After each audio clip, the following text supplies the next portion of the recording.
Hello beautiful souls, welcome to my YouTube channel create your own world Meena Sagar. Weekend होते होते आपने यह जान लिया होता है कि अभी तक आप किस दिशा में चल रहे थे।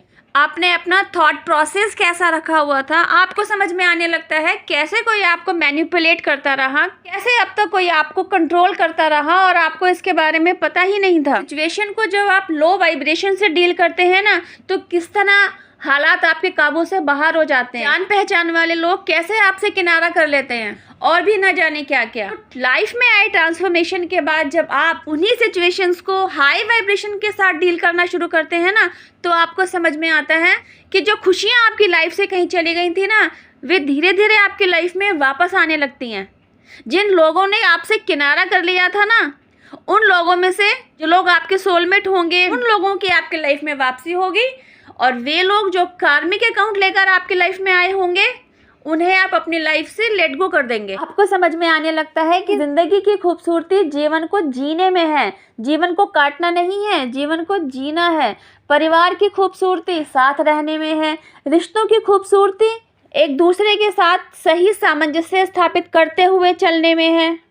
लेकिन जैसे ही आपकी वाइब्रेशन से ऑपोजिट वाइब्रेशन वाले लोग आपकी लाइफ में एंट्री करते हैं ना, आपकी लाइफ में हड़कंप मचना शुरू हो जाता है, क्योंकि आपको ऐसे चालाक, ऐसे दुष्ट लोगों के साथ डील करना नहीं आ रहा होता। स्पिरिचुअलिटी है ना, आपको वही स्वस्थ, स्वच्छ और सुलझी हुई सोच देती है कि ऐसे चालाक, ऐसे दुष्ट लोगों के साथ आपको डील करने की न केवल समझ देती है, बल्कि जिस स्ट्रेंथ की आपको ज़रूरत होती है ना सिचुएशन को हैंडल करने के लिए, वह स्ट्रेंथ भी भर भर के आपको दी जाती है।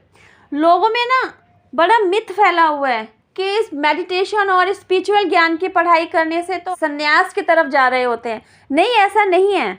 मेडिटेशन और स्पिरिचुअल नॉलेज को जब आप अपनी लाइफ में उतारते हैं ना, तो भौतिक जगत में जो आप मनुष्य जीवन जी रहे हैं ना, उसको अच्छे से जीने की जो क्लैरिटी देने का काम स्पिरिचुअलिटी द्वारा किया जाता है। अपनी लाइफ में किन्हीं सिचुएशंस को जब आप सही तरीके से एनालाइज नहीं कर पा रहे होते हैं, आपको समझ नहीं आ रहा होता है कि आपको सिचुएशन में क्या स्टैंड लेना है, क्या कैसे करना है, कौन आपका हितैषी है, कौन आपका दुश्मन है, कौन आपके साथ सच्चा रिश्ता निभा रहा है, कौन की खाल में भेड़िया आपके साथ डुअल पर्सनैलिटी का खेल खेल रहा है।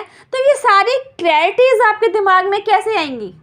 जब आप थोड़े से स्पिरिचुअल हो जाते हैं ना, तो आपको समझ में आने लगता है कि किस तरीके से आपको सोचना है, थॉट प्रोसेस आपको कैसा रखना है। आपको आपके सबकॉन्शियस माइंड की ना प्रोग्रामिंग करनी आ जाती है।